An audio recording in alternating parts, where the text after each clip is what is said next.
삶에서 허들 넘기라는 제목으로 같이 은혜를 나누고 말씀을 증거하겠습니다. 여러분, 허들이라는 단어는 많이 쓰지는 않습니다. 그러나 올림픽 육상에 보면은 경기가 있습니다. 이렇게 똑같은 높이의 허들이 우리말로 하면 장애물이겠죠. 장애물이 있습니다. 자, 이것을 이렇게 보면서요, 우리는 또 다르게도 생각할 수 있죠. 우리의 삶에서도 계속 하나를 넘으면은 또 하나가 있지요. 여러분, 자녀를 양육해 보신 분들은 자녀가 대학을 마치면은 다 끝난 것 같지만은 또 그 앞에 또 다른 일들이 있죠. 결혼을 어떻게 시킬 겁니까? 결혼시키면 또 자녀를 잘 또 낳을 것인가? 계속 하나 넘으면 하나가 있고 하나가 넘으면 계속 하나가 있지요. 그런데 그 하나가 가만히 생각해 보세요. 우리가 지나온 그 허들을 생각하면은 그것은 높이가 낮고 경사가 완만했지요. 여러분, 초등학교 때나 중학교 이렇게 어릴 때에, 그때 고등학교 다닐 때 대학을 어떻게 갈 것이냐를 공부하면서 되게 힘들었지만은 돌아가 보면은 그것은 낮았고, 오히려 대학교 때나 그 사회에 나와서의 그 허들이라는 것은 훨씬 더 높고 더 가파르지요. 인생이 지날수록 내 앞에 다가오는 그 허들이라는 것은 더 높죠. 더 경사가 가파릅니다. 더 올라가기가 더 힘듭니다. 여러분, 오늘 우리는 본문에서 방금 봉독했지만은 그 본문을 통해서 느헤미야, 평신도 느헤미야는 과연 이런 허들이 있을 때 그것을 어떻게 극복하고 승리했느냐 하는 겁니다. 오늘은 그것에 대해서 여러분과 같이 깊이 상고합니다. 그래서 세상에 나가서 나 앞에 있는 지금 그 허들을, 나 앞에 있는 지금 장애물을 나에게 도전받고 내가 지금 발목 잡혀 있는 그런 어려움 속에서 내가 어떻게 구원받고 어떻게 탈출하느냐 하는 겁니다. 우리는 그것을 느헤미야의 그 리더십을 통해서 알 수가 있습니다. 여러분, 오늘 본문에 들어가기 전에 우리가 좀 알아야 될 게 있습니다. 뭐냐면 본문을 더 이해하기 쉽게 하기 위해서는 약간의 역사적인 지식이 필요합니다. 여러분, 우리가 잘 알다시피 북이스라엘은 주전 722년에 망했습니다. 그 다음에 한 200년 후에요, 유다가 586년에 주전 586년에 멸망을 합니다. 이 멸망을 한 후에 이 멸망을 시킨 나라는 바벨론입니다. 오늘날에 말하면은 이락입니다. 근데 이 나라가, 이락이 한 60년간 진행하다가 주전 539년에 바사이에서 멸망합니다. 바사는 오늘날 그 당시에 페르시아고 오늘날 이란입니다. 그런데 이 이란에서 고레스라는 사람이 왕권을 잡은 후에 그 다음에 538년에 이스라엘 사람들을 1차로 보내줍니다. 그런데 1차로 보내줬는데 1차로 돌아온 사람들을 어떤 사람이냐면 그냥 평민들이 아니었어요. 그 사람들이 돌아온 사람들은 전부 예루살렘의 옛날의 고관 대작들이고 또 토지의 지주였습니다. 여러분들, 제주에서 젊을 때 제주에 와서, 제주대학에 와서 일하는 사람들 중에 퇴임하면 돌아가는 사람들인데, 돌아가지 않는 사람들, 제주에서 남아있는 사람들은 대개 제주에서 땅을 산 사람들입니다. 땅이 없는 사람들은 다 돌아가요. 그 당시에 예루살렘에 돌아왔던 사람들은 내 땅이 70년 전에 저게 땅이 있었는데 그 땅이 어떻게 됐냐를 보기 위해서 제일 먼저 돌아왔어요. 이 스룹바벨하고. 그 다음에 이 사람들이 돌아와가지고 2년 후부터 성전을 짓습니다. 성전, 스룹바벨 성이요, 에스겔 성이라고도 얘기하는데 그 성전을 지어요. 성전을 짓다가 옆에서 못 짓게 합니다. 주전 534년에 사마리아 사람들의 방해로 못 져요. 시기 질투 때문에 못 짓습니다. 그러다가 한 16년 지나서 다시 짓기 시작해서 520년에 예루살렘 성전 공사를 재개합니다. 재개해서 4년 만에 예루살렘 성전이 완공이 돼요. 그러니까 못 짓게 하다가 16년 동안 못 짓다가 다시 지도자가 나타나가지고 4년 만에 예루살렘 성전을 완공합니다. 이것이 예루살렘이 멸망하고 바로 70년 뒤에 성전이 만들어지죠. 바벨론에서 성전이 돌덩이 하나까지 다 망가졌어요. 자, 그때 이후 70년 후에 다시 성전이 완공이 됩니다. 이 성전이 완공이 된 이후 집만 있으니까 성벽이 없어요. 그래서 느헤미야가 주전 445년에 성벽을 완공합니다. 성전이 만들어진 이후 70년, 포로로 간 이후 141년 만에 만들어집니다. 그러니까 성전은 70년, 성벽이 70년 후에, 그러니까 완전히 이루어진 것은 140년이, 아마 30년씩 하면 5대, 5대가 흘러간 이후에 완전히 다시의 모습을 되찾았습니다. 이 성전은 52일 만에 만들어지죠. 약 2달입니다. 자, 그렇다면 오늘 본문에 보면은, 여러분 오늘 본문의 2절에 보면은 산발랏이 이 유대 사람들에게 미약한 사람들이다 라고 얘기해요. 미약한 사람들. 여러분, 미약하다는 것은 구약 성경 히브리어로 딱 한 번 나옵니다. 아메랄입니다. 이것은 영어로 피블입니다. 피블요. 아주 부서지기 쉽다는 겁니다. 이 사람들은 형편없는 사람들이다. 그 다음에 오늘 똑같은 단어가 하나가 나오는데 다르게 번역했어요. 하나는 1절에 분노하라고 번역했고, 하나는 5절에 노하다고 번역했어요. 이것은 히브리어로 카스인데, 우리나라 동사는 과거 현재가 있지만은 이 히브리어에는 동사의 종류가 7가지가 있습니다. 그런데 오늘 이 앞에 분노하다는 카스는 카령으로 썼고요, 노하시다는 카스는 히피령입니다. 카령은 단순형이고 히피령은 사역동사로 쓰여졌어요. 근데 똑같은 것이 다르게 쓰여졌어요. 여러분, 원형은 다 똑같습니다. 자, 그 다음에요, 오늘 느헤미야가 기도할 때 우리 하나님이라고 기도합니다. 우리의 하나님이라는 것은 우리가 늘 얘기할 때 우리 집, 우리라는 말을 우리나라 사람들은 많이 쓰죠. 그게 뭐냐면 같은 카테고리 안에 있다는 겁니다. 같은 편이라는 거예요. 하나님과 같은 편이다. 내가 하나님이 내 편에 있고 내가 하나님 편에 가 있다는 겁니다. 그리고 업신여기다가 나왔어요. 업신여기다는 것은 히브리어로 부자인데, 이것도 오늘 본문 구약 성경에 오직 한 번 딱 느헤미야서에만 나옵니다.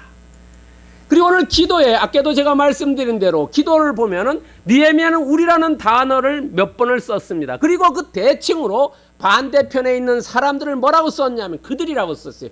그들과 우리, 적대자와 자기의 동조자, 하나님 편에 있는 사람과 대적자들을 2가지로 구분해서 썼어요. 나라는 단어를 쓰지 않았습니다. 우리는 나라는 단어를 많이 쓰죠. 그러나 느헤미야는 우리라는 단어를 썼답니다. 자, 오늘 그렇다면 삶에서 허들을 어떻게 넘어갈 것이냐 하는 겁니다. 여러분, 삶에서의 허들을 넘는데 3가지로 한번 보겠습니다. 처음에 태클이고요, 2번째 방어고, 3번째 결과입니다. 우리 이 가요에도 태클, 내 인생에 태클을 걸지 말라는 얘기 있죠. 아마 진성이라는 사람 가수가 부르지 않았냐는 생각 드는데요. 내 태클을 걸지 말라는, 태클요. 여러분, 축구할 때 태클을 거는 게 있죠. 뭐 방해하는 거예요. 해방하는 거. 자, 오늘 2 사람이 나옵니다. 1절과 2절에 보면요. 산발랏과 도비야. 1절, 2절, 3절에 나오죠. 이 산발랏이라는 사람은 그 당시에 사마리아 총독입니다. 예루살렘부터 북쪽에 있습니다. 도비야라는 사람은 암몬의 총독이고 예루살렘의 오른쪽에 있습니다. 근데 산발랏하고 도비야는 주종의 관계입니다. 산발랏이 더 윗사람이고 도비야라는 사람은 더 낮은 사람입니다. 이 사람들이 왜 느헤미야가 성벽을 건축하는데 태클을 걸었냐는 거예요. 그것은 이 사람들이 정치적인 영향력이 축소가 우려돼서 그래요. 내가 지금까지 내가 밥 잘 먹고 잘 백성들을 다스리는데 이쪽에 유대 민족이 성벽을 건설하면 그 사람들의 힘이 강건해지기 때문에 내 영향력이 줄어든다는 거죠. 우리가 보통 그런 경향이 많지요. 특별히 인사할 때 그렇지요. 사람을 뽑을 때 어떤 내 사람을 갖다는 거. 아니면 뭐 선거에 공천을 줄 때 뭐 능력과 관계없이 내 사람 뭐 이런 거지요. 왜냐하면 자기의 영향력이 줄어들기 때문에 그렇다는 거죠. 이 영향력이 줄어들기 때문에 이 산발랏과 도비야는 느헤미야가 왔을 때 2장 10절에 보면은 근심해요. 야, 저 사람들이 왔구나. 그 다음에 2장 19절에 보면은 조롱합니다. 그 사람들을. 그 다음에 오늘 더 이 죄가 에스컬레이트 돼서 분노하게 됐습니다. 여러분, 우리도 점점 이렇게 에스컬레이트 되지요. 그 다음에 보면은 처음에 분노해서 이것을 뭐 가서 싸울 수는 없고 해서 어떻게 하냐면 선전선동합니다. 여러분, 선전선동하는 게 그 당시나 지금이나 거의 비슷합니다. 첫 번째 자기 동조자를 모아요. 여기에 2절에 보면 형제라고 나오는데 그 형제가 혈육의 형제가 아니라 영적인 형제, 자기와 같이 일하는 사람들, 그런 사람들을 얘기합니다. 그 다음에 군대를 동원합니다. 그 다음에 레토릭 연설을 해요. 선전선동의 달인입니다. 그때나 지금이나 거의 비슷합니다. 이 사람들은 뭐냐면 선전선동에서 이 반대쪽에 있는 사람의 심리적으로 선제 타격하는 거예요. 선전선동에서 저 사람들의 프레임 씌워가지고 저 사람들이 어떤 것 일을 하더라도 제로 베이스로 만든다는 거죠. 심리적인 타격을 준다는 겁니다. 그리고 그 심리적인 타격은 비웃으면서 5가지의 이야기를 합니다. 여러분 2절에 보면은 5가지요. 이 미약한 유대 사람, 미약하다는 것은 너네들이 할 힘이 없다는 거예요. 힘이 없으니까 붙잡혀 갖고 그 전에 성벽을 지으려고 성을 지으려고 하더라도 그때 반대하니까 16년 동안 못 지었지 않냐. 우리도 지금 또 반대하자는 거예요. 그리고 스스로 견고하게 하려는가. 견고하게 한다는 것은 성을 다시 쌓는다는 거예요. 우리나라 성경 다른 버전에 보면은 성벽을 다시 너희들이 쌓으려고 하나. 제사 드린다는 것은 예배 드린다는 거고요. 하루에 마친다. 야, 하루에 쟤네가 마칠 수 있을까? 불탄 돌이라는 것은 어떻게 하냐면 전쟁이 나면 다 옛날에는 불태웠지요. 그 불탄 돌을 사용하면 저주받는다 그랬어요. 왜냐하면 자기가 멸망된 그 돌은 사용하지 않는다는 겁니다. 이렇게 5가지 망언을 합니다. 그러나 우리가 나중에 이 느헤미야서 후편에 가면 이 이야기한 것이 다 거짓이고 망언이었다는 거예요. 다 이루어집니다. 그대로요.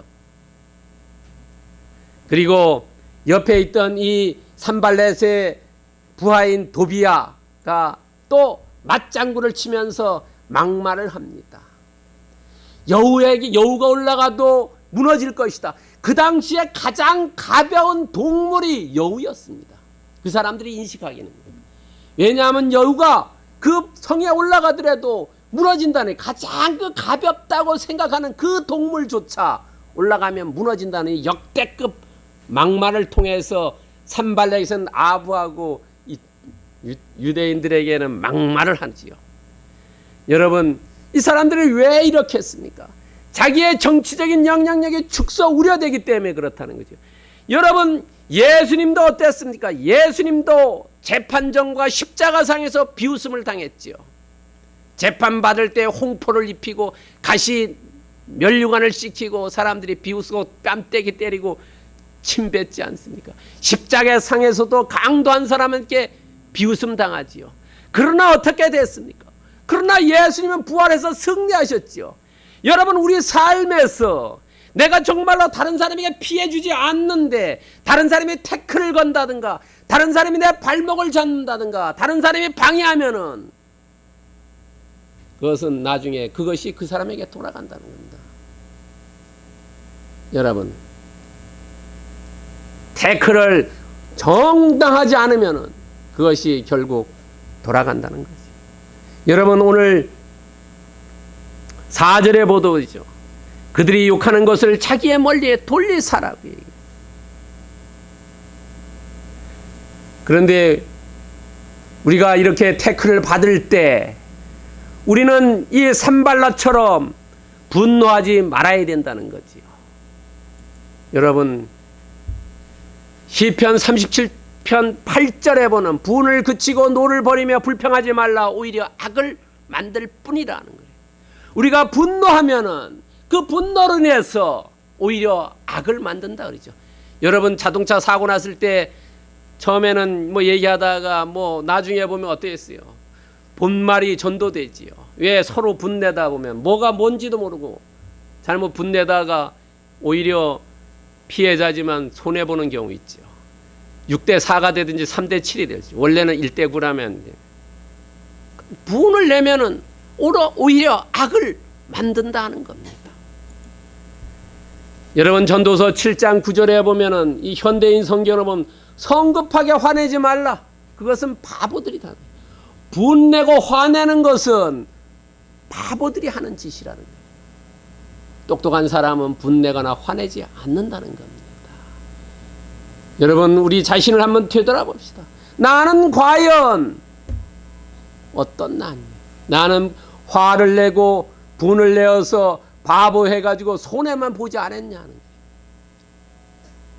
우리는 정말로 감정보다는 이성에 쫓아서 분내지 말고 올바르게 태클이 들어오면 그것을 제어해야 된다는 겁니다. 두 번째는 방어입니다. 여러분 운전할 때 어떻습니까? 많은 사람들이 막 엉터리 운전하는 사람들, 난폭한 운전자들을 보면은 방어 운전해야지요. 자, 이 방어 운전하는데 느헤미야라는 사람은 기도의 사람입니다. 오늘 느헤미야는 4절과 5절에 기도하고 있습니다. 그러나 느헤미야는 1장 4절과 11절과 2장 4절에서 기도합니다. 예루살렘의 성이 회파됐다는 이야기를 듣고 금식하면서 기도했습니다. 그 다음에 그 왕에게 나아갈 때, 아닥사스다 왕에게 나아갈 때 2장 4절에서도 왕에게 나아갈 때 그 말을 어떻게 해달라고, 말을 할 수 있는 그 단어를 달라고 기도했어요. 2장 4절에 보면. 여러분 오늘 이제 세 번째로 기도합니다. 여러분 느헤미야는 이 막말과 망언을 듣고도 화내지 않고 싸움하지 않고 대응하지 않고 침묵으로 기도와 일에 전념했다는 거죠. 여러분 옆에서 쓰셔도 그 사람이 아무 얘기도 안 하고 기도만 하면 오히려 더 처음에 쓰신 사람이 무섭게 되죠. 대답하지 않으면. 느헤미야는 강하고 담대하게 했다는 거죠. 여호수아서 1장 5절과 6절에 보면은 내 평생에 너를 능히 대적할 자가 없으리니 내가 모세와 함께 있었던 것 같이 너와 함께 있을 것이며 내가 너를 떠나지 아니하며 버리지도 아니하니 너는 강하고 담대하라는 거죠. 하나님께서 함께 하신다는 거죠. 하나님께서 함께 하시기 때문에 강하고 담대하라는 거예요. 여러분 우리에게 말씀하고 있어요. 우리도 어려움에 닥쳤을 때 정말로 내가 설전하고 대응하지 않고 기도와 일에 내게 맡겨진 일 열심히 하고 담대하게 하면은 그 사람들이 와서 무릎 꿇는다는 거죠. 여러분 이 느헤미야는 오늘 4절과 5절에 보면은 하나님의 심판을 촉구합니다. 야, 저 사람들 하나님 이방에 사로잡히게 하고 그 사람들이 나에게 한 거 이 부메랑이 돼서 그 사람에게 오히려 돌아가게 해주세요라고. 여러분 창세기 12장 3절에 보면 여호와 하나님이 아브라함에게 얘기하죠. 내가 너가 축복하는 사람을 축복하고 너를 저주하는 사람을 내가 저주하리라는 거예요. 느헤미야에게 이 생각이 났다는 거죠. 여러분 크리스찬을 저주하는 사람은 하나님께서 저주하시고 크리스찬을 복되게 하는 사람은 그 사람을 하나님께서 복되게 하신다는 거죠. 여러분요. 심판을 촉구했어요. 여러분 사울이 다메섹에 갈 때 어땠습니까? 예수님을 만나지요 거기서요. 그럴 때 예수님께서 하신 말씀이 사울아 사울아 왜 나를 핍박하느냐고 말씀하시지 않습니까?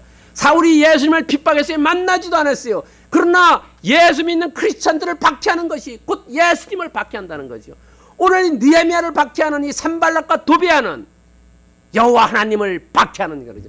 오늘 우리에게 박해하는 사람, 크리스찬들을 박해하는 사람들은 예수 그리스도 하나님을 박해하는 거죠. 그러니까 우리는 담대하고 강해할 필요가 있다는 거죠. 세 번째는 예레미야 개인이 복수가 아니라는 거예요. 하나님께 의탁했다는 겁니다. 하나님께요. 하나님 내가 저 사람들 복수하지 않고 하나님께서 대신 복수해 달라는 거죠. 하나님께서 저 사람들을 좀 어떻게 해주세요라고 얘기하는 거죠. 여러분 로마서 12장 9절에 보면 내 사랑하는 자들아 너희가 친히 원수를 갚지 말고 하나님의 진노하심에 맡겨라. 원수 갚는 것이 내게 있으니 내가 갚으리라. 주께서 말씀하셨다는 거죠. 우리는 온전히 기도하는 것밖에 없다는 거죠.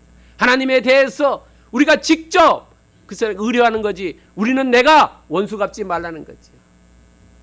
우리나라에도 법치 국가이기 때문에 본인이 아무리 억울함을 당해도 본인이 직접 하면 오히려 범죄자가 되죠. 경찰서라든지 검찰에 가서 이야기해야 되죠. 국가가 그 사람을 형벌을 내리는 거죠. 여러분, 그런데 이 느헤미야는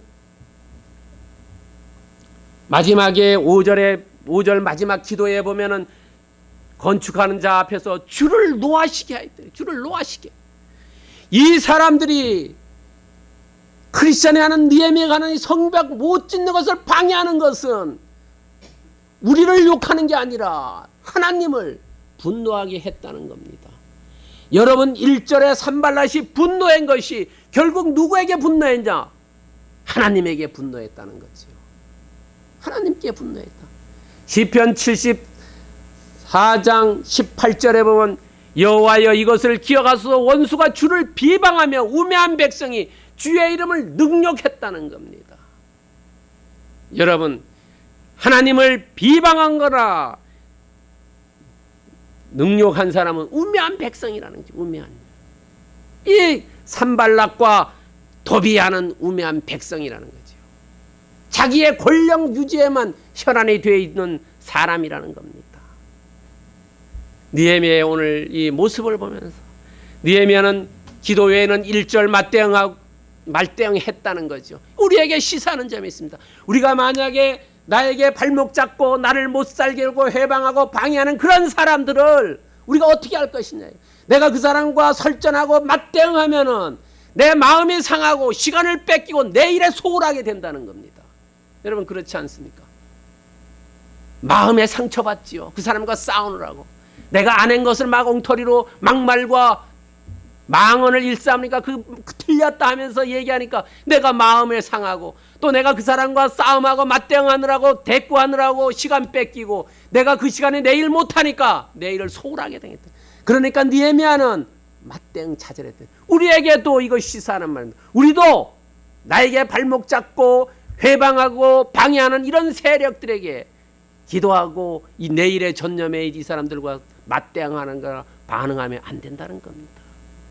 시간 뺏기고 마음 상하고 내일 소홀하게 된다는 겁니다. 여러분들 요한일서 3장 22절에 보면 무엇이든지 구하는 바를 그에게 받나니 이는 우리가 그의 계명을 지키고 그 앞에서 기뻐하시는 것을 행함이라. 우리는 이렇게 하는 것이 하나님이 기뻐하시는, 느헤미야가 하는 것이 하나님이 기뻐하는 방법이라는 거죠. 우리도 허들을 넘을 때 이런 하나님께서 기뻐하시는 이 방법을 우리도 채용해서 사용해야 된다는 거지요. 여러분, 그렇다면 그 결과는 어떻게 끝났냐 하는 겁니다. 6절에서 얘기합니다. 오늘 건축에 동참한 이 백성들은 산발랏의 선전선동과 도비야의 역대급 막말에도 휘둘리지 않았다는 거예요. 너는 개는 짖어라, 나는 기차는 간다 하는 거예요. 내가 할 일, 우리가 성벽을 쌓는 일, 거기에 최선을 다했다는 거죠. 그 지도자 느헤미야를 100% 신뢰했다는 겁니다. 여러분, 지도자를 신뢰하지 않으면 그 집단이 멸망해 가는 거죠.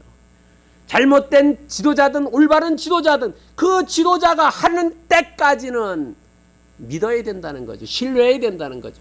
왜냐하면 지도자는 하나님이 세우신다고 분명히 로마서에서 말씀하고 계시기 때문에 그렇다는 거죠.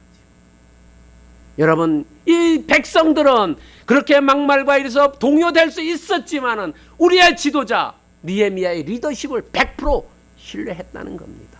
그리고 할당된 나에게 주어져 있는 이 성벽, 이것에 전심전력을 다해서 전력 투구했다는 겁니다. 나에게 맡겨진 일, 이것에 최선을 다해서 일했다는 겁니다. 이 백성들을 보면은 이 사람들은 여호와 하나님을 신앙으로 가득 참고 서로서로 합력했고 그들의 열정이 빛났다는 거죠. 이것은 하나님의 성령의 역사에 의해서 이루어졌다는 거죠. 성령의 역사가 아니면 이렇게 할 수가 없었다는 겁니다. 여러분, 그렇기 때문에 우리에게 요구하고 있습니다. 맡은 자에게는 충성해라. 고린도전서 4장 2절에서 이야기합니다. 그리고 사사기서 5장 2절에 보면 이스라엘의 영솔자들이 영솔하였고 지도자를 100% 신뢰했고 백성들은 즐거이 헌신했으니 여호와를 찬송한다. 지도자를 믿고 백성이 헌신했고 그리고 하나님께 찬양 드렸다. 그러니까 이 성이 2달 약 52일에 완성됐지만 오늘 6절에 보면은 절반에 이르렀다 이랬습니다. 약 성벽 공사를 시작한 지 4주, 한 달이 지난 이후에 이 사건이 일어났다는 거죠.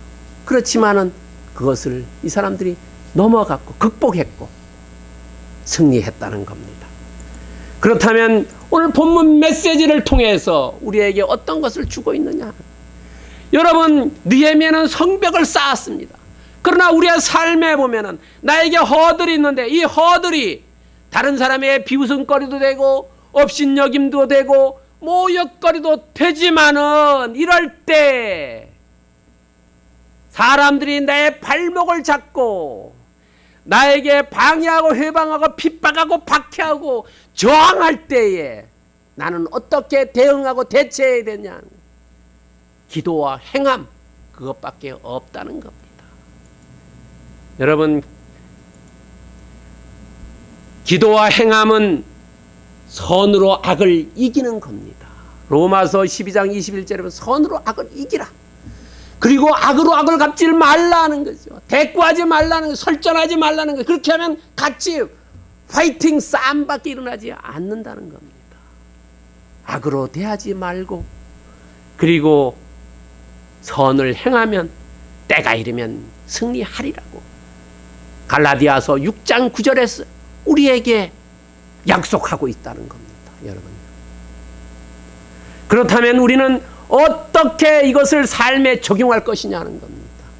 여러분, 우리의 삶에 허들이 있는데 그 허들을 넘어갈 때 아니면 또 넘어가서 또 다른 허들이 있을 때 반드시 거기는 회방권 방해꾼이 있다는 거예요. 이것을 인식하자는 겁니다. 여러분, 우리말에도 호사타마라는 게 있죠. 좋은 일이 있을 때 반드시 거기에 사탄 마귀 귀신이 있다는 겁니다. 여러분, 사람들이 나무에 올라가라고 올라가 놓고는 어떻습니까? 막 흔들어대지요. 그런 게 우리나라에 너무 많아요. 오히려 올라가라 놓고 저 사람이 더 많이 올라갔으니 나도 열심히 준비해가지고 나도 더 많이 올라가야지, 그런 게 아니라 올라가는 사람 끌어내리려고 하는 것이, 이런 회방이 있다는 것을 항상 존재하자는 거예요. 인식하자는 거예요. 그래서 어떤 일이 벌어지면 저 사람이 지금 회방꾼이고 방해꾼이고 저항 세력이고 발목 잡는 사람이다. 사탄 마귀 귀신 같은 사람이라고 단정하자는 거예요. 두 번째는 그런 사람이 하는 조롱과 망언, 이런 프레임 안에 언론 플레이하는 그 안에 들어가지 말자는 거예요. 여러분, 대부분 사람들이 이렇게 하죠. 조롱과 하고 말명하고 가족 사이에서도 그렇고 직장에서도 그렇고 국가적으로도 그렇고 뭐 이래 보면 다 이런 스타일로 간다는 거죠. 여기에 빠지지 말자는 거예요. 이 함정에 빠지면 안 된다는 겁니다. 그리고 우리가 할 일은 기도와 행함이라는 거죠. 기도와 행함. 오직 느헤미야처럼 하나님께 기도하고 단언하면서 그리고 내가 맡은 일을 최선을 다해서 하자는 거죠. 그러면은 승리한다는 겁니다. 여러분, 야고보서 5장 13절에 고난당한 자 아니냐? 그는 기도할다는 거죠. 내가 고난당해서 뭐 얘기할 것이 아니라 하나님께 탄원하는 거예요. 고난당했으면 기도해라. 그리고 표준 세번역 보면은 역대하 31장 21절에 보면 하는 일마다 최선을 다했으므로 하는 일마다 잘 되었다는 거예요. 기도하면서 하면은 잘 된다는 거죠. 여러분, 우리가 기도하면은 어떤 것이 이루어지냐 하면, 여러분, 하나님께서 우리에게 통찰력을 주시고 지혜를 주시고 또 하나는 내가 이것을 해야 되겠다는 결단과 결심을 주신다는 거지요. 두 가지입니다. 기도는 통찰력을 주신다, 그거 하나와 또 하나는 내가 할 수 있는 의지를 불태워주는 거예요. 여러분, 오늘 예배에 나온 모든 분들은 오늘 느헤미야의 이 말씀대로 정말로 여러분 삶에 위기가 오고 허들이 있고 장애물이 나타나고 사탄 마귀 귀신이 온다 하더라도 그것을 기도와 행함으로 극복하는 섬나예배 공동체 권속들 되기를 그리스도의 이름으로 축원드립니다.